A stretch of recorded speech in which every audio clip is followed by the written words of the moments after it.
Professeur Didier Raoult, où en est-on dans l'évolution de l'épidémie à Marseille? Pensez-vous qu'elle va se poursuivre dans les prochaines semaines? Nous, les données, moi je vous confirme les données que nous avons, c'est-à-dire que on a une diminution maintenant constante du nombre de cas diagnostiqués, mais aussi du nombre de cas hospitalisés en réanimation. Le nombre de morts sera un peu plus long parce que les gens meurent souvent plus d'un mois après avoir été infectés, donc tout ça n'a pas exactement le même rythme.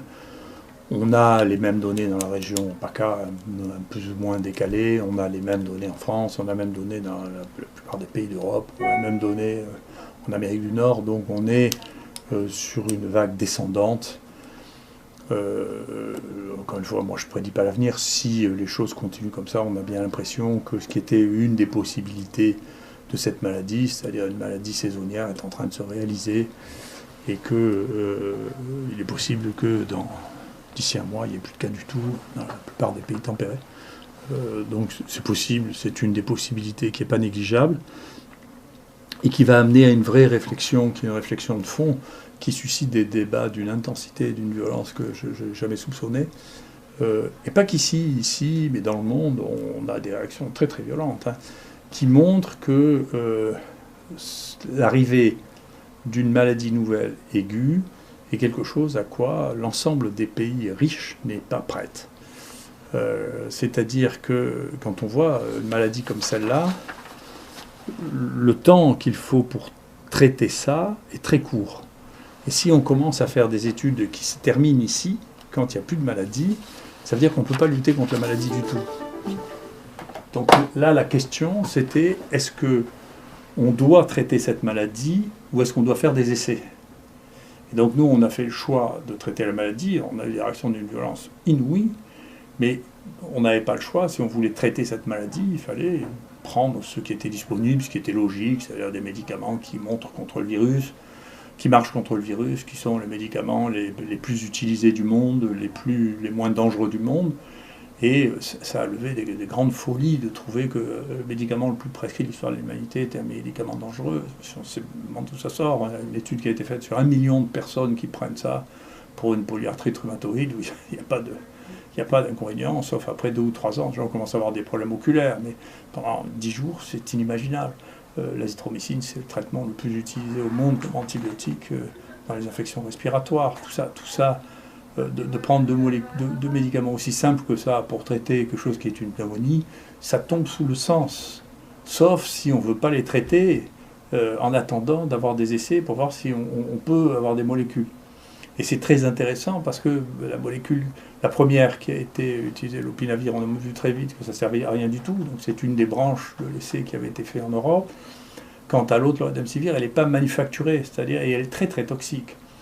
Donc de toute manière, elle n'aura pas sa place dans une maladie comme ça, dans 90% des cas qui sont des pnéumopathies habituelles.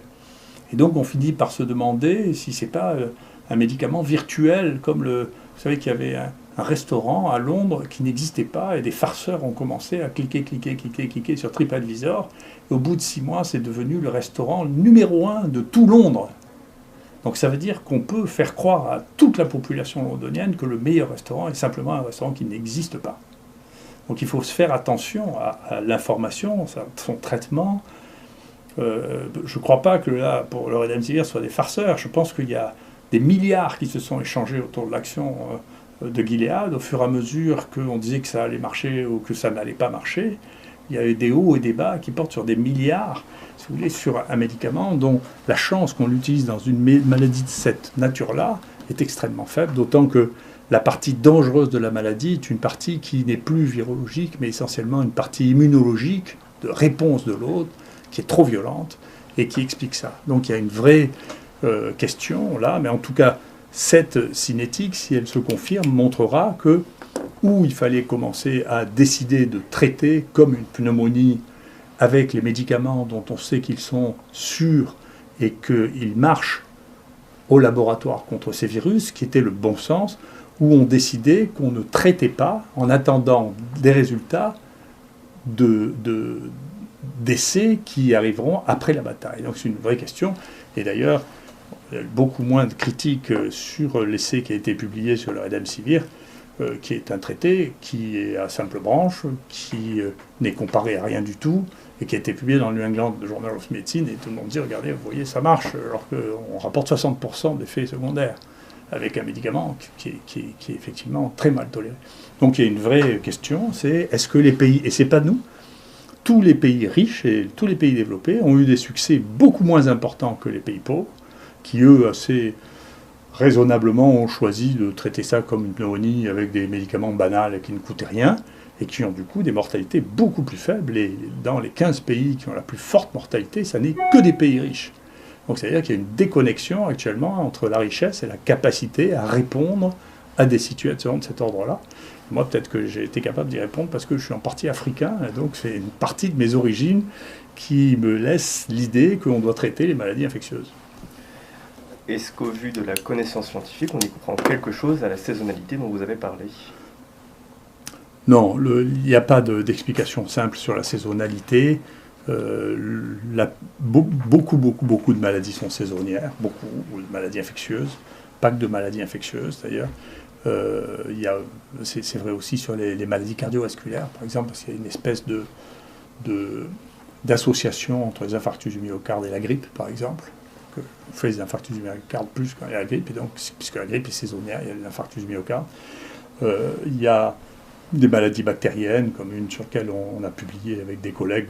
On a découvert qu'une cause d'infection très sévère, les infections à Klebsiella, étaient plus fréquentes à l'automne. Je ne sais pas pourquoi, c'est une constatation.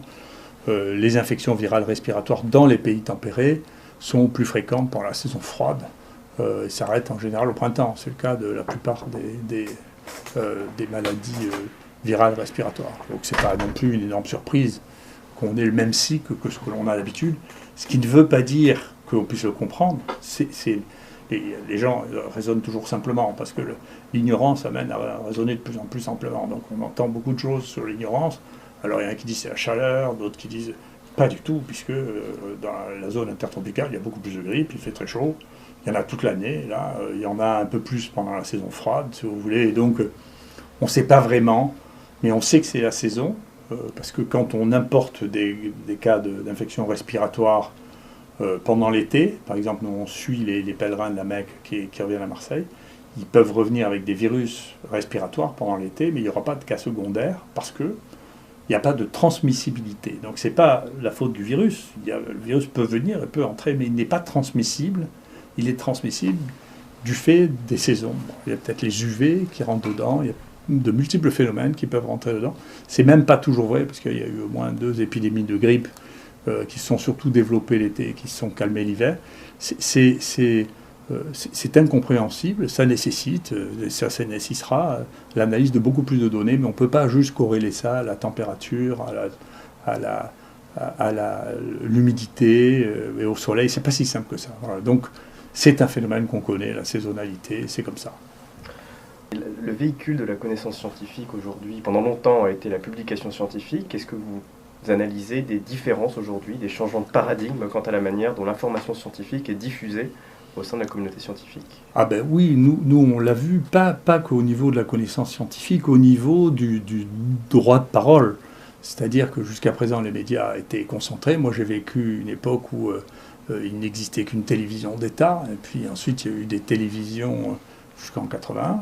Donc, puis à partir de 81, Mitterrand a permis l'existence des radios libres, et puis ensuite de télévision commerciale, ce qui n'était pas le cas. Il n'y avait pas de radio libre jusqu'en 1981. Donc le droit à la parole était extrêmement limité. Il est très contrôlé encore, c'est-à-dire que vous avez le droit d'accéder à l'antenne ou pas.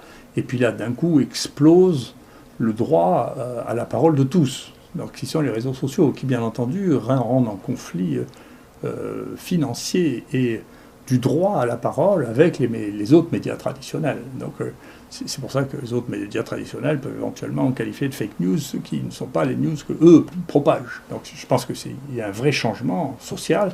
Et c'est vrai aussi au niveau de la production scientifique, parce qu'il y a des blogs scientifiques actuellement qui ont une valeur considérable. De plus en plus, on met, nous, nos publications avant publication, en particulier dans les situations de crise, pour faire partager les données que nous avons et qui ont besoin d'être analysées, pour lesquelles on ne peut pas perdre 3 mois. Vous voyez bien que dans une situation dans laquelle une épidémie va durer 3 mois, vous ne pouvez pas attendre 3 mois avant que vos résultats soient publiés. C'est pas raisonnable. Donc, il y a beaucoup de reproches qui sont faits par des gens conservateurs sur le mécanisme de diffusion de l'information, sur le mécanisme de diffusion de la connaissance, qui ne sont plus en adéquation avec les moyens actuels. Et ça, c'est un immense changement qui explique aussi beaucoup d'irritation. Mais nous, le premier papier qu'on a mis sur chloroquine, azithromycine, en préprint, il a été vu plus de 600 000 fois. Et moi, je peux vous dire que ça correspond globalement au nombre de vues et de téléchargements d'un journal habituel sur un an. Donc, ce qui veut dire qu'on est en train de changer, de bouleverser complètement. Il y avait déjà l'accès open à tout le monde, mais si on payait en plus pour les journaux scientifiques, mais là, avec les préprints, et ces préprints, ne croyez pas, les plus grands journaux du monde actuellement se servent de ces préprints, le journal Science, le journal Nature, lisent les préprints pour pouvoir reporter aussitôt que possible les nouvelles découvertes ou les nouvelles avancées. Donc il y a aussi là un changement radical. Il est possible qu'après-demain, effectivement, les blogs ou les préprints auront une signification comparable à celle des publications actuellement dans l'édition scientifique, ce qui est aussi un combat considérable, un changement de modèle absolument considérable qui donnera l'accès à tous.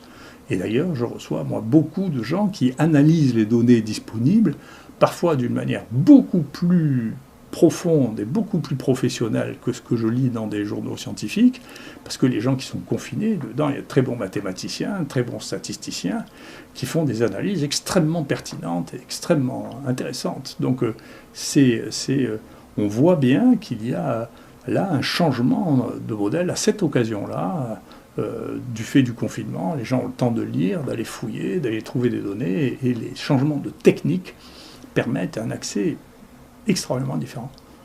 Donc, et c'est une des raisons, ne vous croyez pas, bien sûr, ici en France, je suis l'image de ce changement, mais vous savez, il y a les mêmes déchaînements aux États-Unis, il y a les mêmes déchaînements au Brésil, il y a les mêmes déchaînements entre des manières de voir, qui sont des manières de voir de pays qui sont très riches, qui n'ont pas l'habitude d'être confrontés avec des nouvelles maladies pour lesquelles il y a des décisions rapides à prendre. Et donc, quand on est très riche et qu'on n'a pas grand-chose à espérer de nouvelles médecines, on n'est pas pressé, on a le temps, on a une aversion au risque, on est dans le principe de précaution, et donc toutes nos infrastructures décisionnelles sont basées là-dessus. C'est-à-dire, on vit très vieux déjà, et donc on ne va pas avoir de médicaments qui vont nous faire gagner 10 ans d'espérance de vie, c'est pas vrai.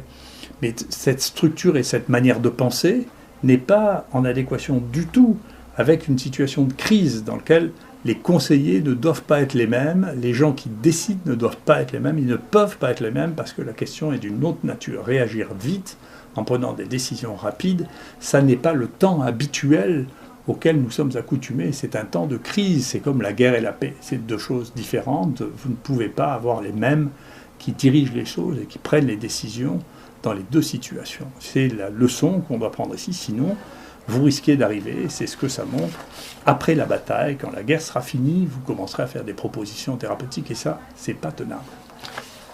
Êtes-vous affecté par les différentes attaques dont vous êtes l'objet ? Écoutez, non, les choses vont dans les deux sens. D'abord, beaucoup de gens sont extrêmement gentils et me disent des choses extrêmement gentilles. Ici, les gens qui travaillent ici sont couverts de petits cadeaux, de repas, de bouteilles de vin, on m'envoie des dessins, des tableaux, je ne sais pas comment les gens, peut-être ça se voit, les gens savent que j'aime la peinture, on m'a offert des peintures absolument merveilleuses. Il y a des gens pour qui j'ai un immense respect intellectuel ou pour leur profession qui m'ont contacté, avec qui j'ai eu l'occasion de parler que je n'aurais pas eu sinon. Et donc il y a des côtés extrêmement positifs dans cette situation. Et puis, vous savez, les autres, je m'en fiche un peu. Moi, mon destin ne dépend pas de ce qu'on pense de moi. Ça m'est égal. Donc je vois le bon côté des choses. C'est que finalement, je découvre des choses que je ne savais pas. Plutôt sur le bon versant des choses, c'est pour ça que je suis assez optimiste. J'ai trouvé que les gens ici avaient un optimisme et un dynamisme tout à fait extraordinaire. C'est rassurant, hein, effectivement, une population vieillissante qui a peur du risque, qui a des difficultés à admettre que le truc est bien de voir que dans une situation comme celle-là, elle se réveille et qu'elle est pleine de vitalité. Et c'est très rassurant. Merci.